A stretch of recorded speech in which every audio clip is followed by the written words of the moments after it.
mulai dengan Stemba Breaking News.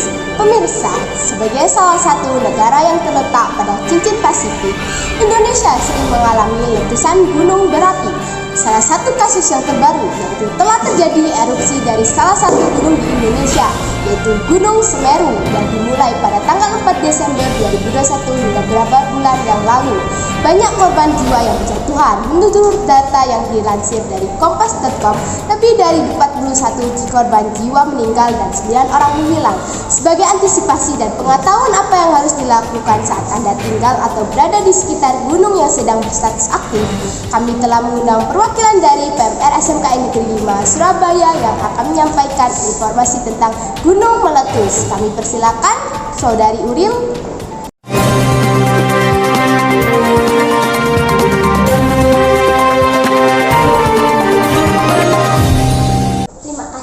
Pembawa acara pergi ke sungai mancing ikan kecil, ikan arwana. Salam sapa saya ucapkan.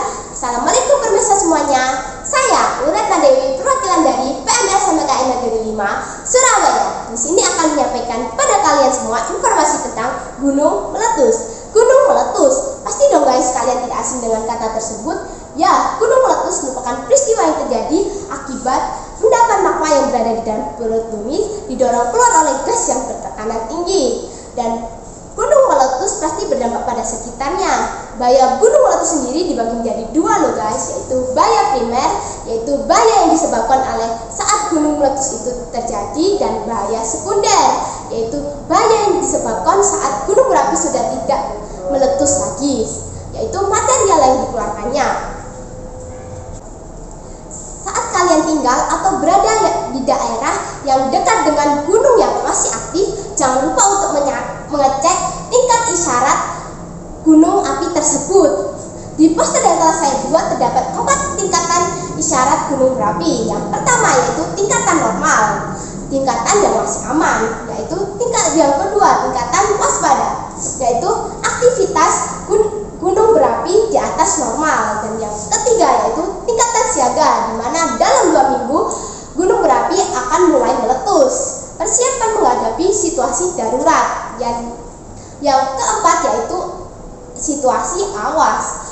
Letusan utama akan segera terjadi dan pemerintah akan merekomendasikan para penduduk untuk pergi ke pengungsian. Sekarang kalian sudah tahu kan tingkatan isyarat dari gunung berapi, dan selain harus mengetahui tingkatan isyarat dari gunung berapi, kita juga harus mempunyai tas siaga bencana. Dan sudahkah kalian menyiapkannya? Di sini aku akan memberitahu pada kalian semua tentang isi dari tas siaga bencana. Yang pertama adalah makanan dan minuman, yang kedua yaitu kotak P3K, yang ketiga yaitu pakaian ganti, yang keempat yaitu dokumen-dokumen penting seperti foto, kakak, surat tanah, dan lain-lain. Yang kelima yaitu handuk kecil, dan keenam yaitu baterai, yang ketujuh yaitu senter, dan yang ke-8 adalah HT untuk menghubungi atau alat komunikasi lainnya.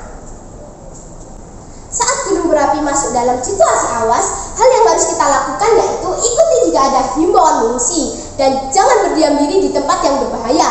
Yang kedua yaitu sebelum mengungsi, pastikan telah menutup pintu dan jendela, dan matikan alat-alat listrik, dan jangan lupa untuk membawa perbekalan yang berada di rumah. Yang ketiga yaitu jika terjebak di luar ruangan, kalian harus pergi ke tempat yang terlindungi dan pastikan aman. Yang keempat yaitu lindungi juga dirimu dari hujan abu dengan topi, masker, kacamata, dan lain-lain. Saat gunung sudah meletus dan kondisi benar-benar aman, hal yang harus kita lakukan adalah 4M. Apa tuh 4M? 4M yaitu memastikan kondisi sekitar telah aman, dan yang kedua yaitu membersihkan atap dari timbunan abu, karena timbunan abu dapat menyebabkan atap runtuh loh guys. Yang ketiga yaitu memakai masker dan kacamata untuk melindungi area sekitar wajah, terutama mulut dan hidung. Dan yang keempat yaitu menolong orang-orang di sekitar, terutama anak-anak, orang cacat, dan lansia. Kesimpulan yang dapat kita ambil dari presentasi kali ini adalah dimanapun kita berada, kita harus tetap berhati-hati loh, karena bahaya sekecil apapun kalau kita tidak berhati-hati akan berdampak buruk. Yuk, siap, siaga, dan akan terjadi kapanpun dimanapun kita berada. Sekian dari saya, Pak Tani pergi ke taman. Pulangnya membawa pepaya. Hanya ini yang dapat kita sampaikan. Mohon maaf bila ada salah kata. Wassalamualaikum warahmatullahi wabarakatuh.